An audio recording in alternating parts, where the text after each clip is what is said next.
All right, here we are. We've caught up with Dave from Hawk Wargames. He's going to give us a lowdown on all this awesome stuff we have. Hey, so yeah, Gen Con, we're showing off a whole ton of new stuff for Drop Zone players. We have at least 3 new things for each race here.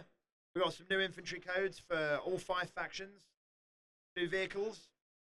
We've also got the final wave of special characters from Phase 1. They're all being shown off for the first time here.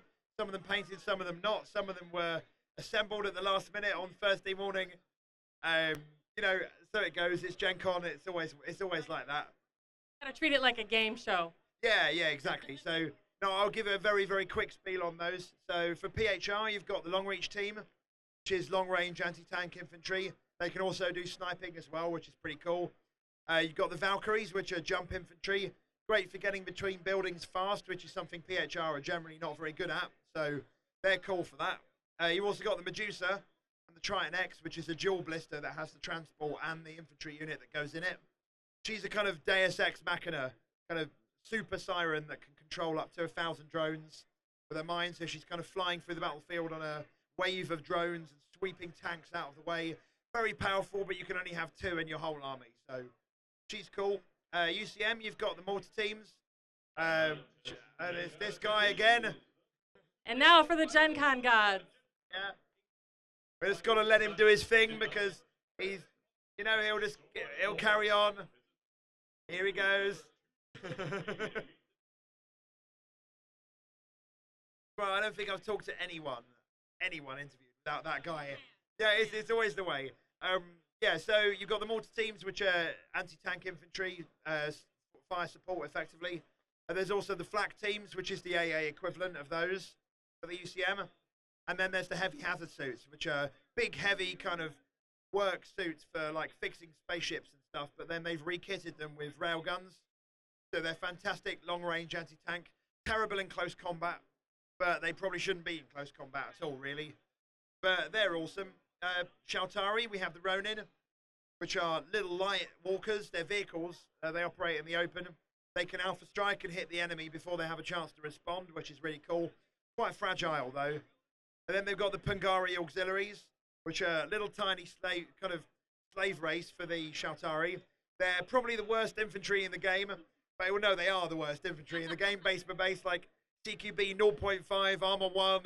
But they're really, really cheap in points, and you get 8 bases in a blister. So they kind of swarm. They're a fantastic wound sink if you want to stay alive, which the Shaltari generally don't have that many wounds in their infantry squad. So they're cool for that. They fulfill a niche.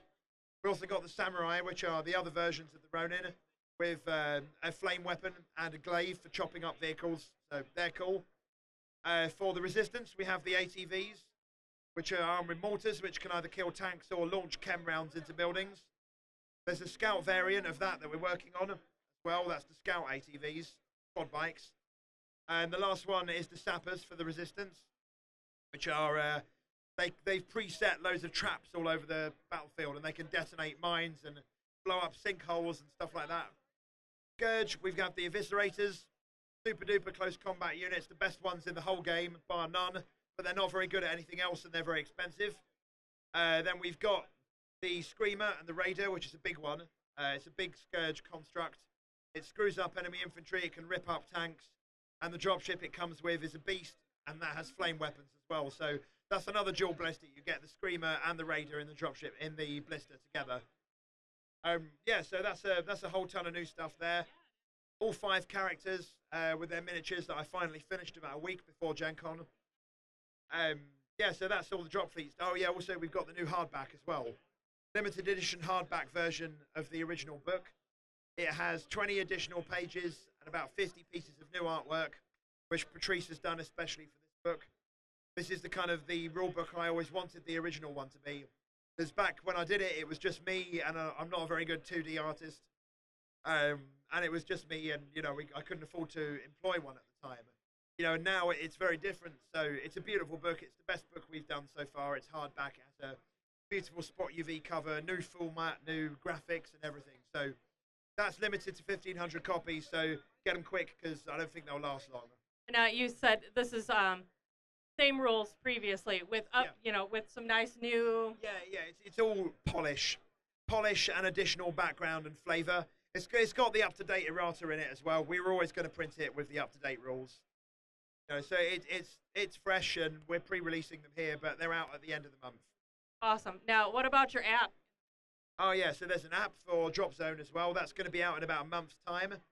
That will include all the stats for everything from all the books, including all the most recent betas will all be on there. There you can put together, you can tell the app everything that's in your list, so you can have quick reference.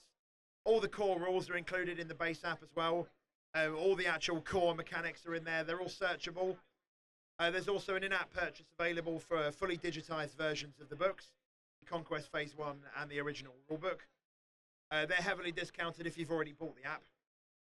Then there's the Find a Gamer feature. You can say, I'm a Dropzone player, I'm willing to travel this far. And you know, you can find other players that are within those zones, and you can private message people and arrange games. Retailers can put in that they stock Dropzone and where they are as well, so that's a really useful tool as part of the app. We're going to be working on it more. I mean, we've been working on the app for a year, and we're almost ready to launch it. So oh, that's exciting. Yeah, it'd be great for tournament players and things. They don't have to carry all the books to tournaments. That's the main purpose of the app, and also for connecting gamers who play Dropzone.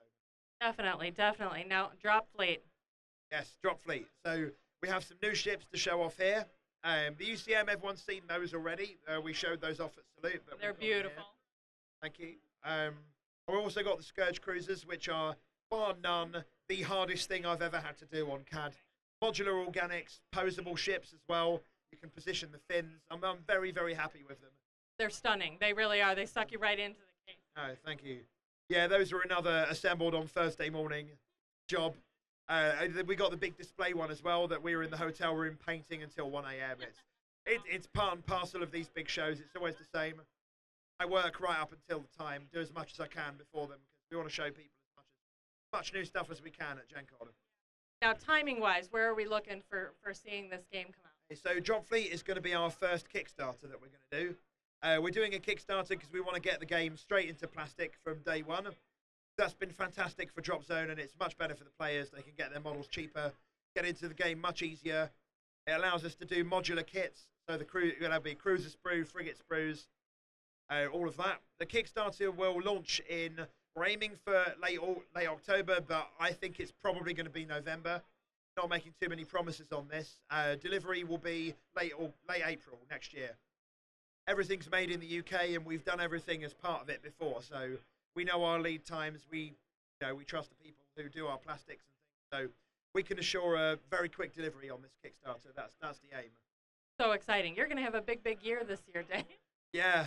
I've been busy already. It's been a crazy year. I haven't had that much free time, but I love it. I love what I do, and I keep doing it. And there's no sign of me running out of energy anytime soon. Well, that's awesome. We know you love it. Everybody knows you love it, and it shows in your work. So thanks so much for giving us time. It's always fun talking to you. Thank you very much. No problem. Cheers.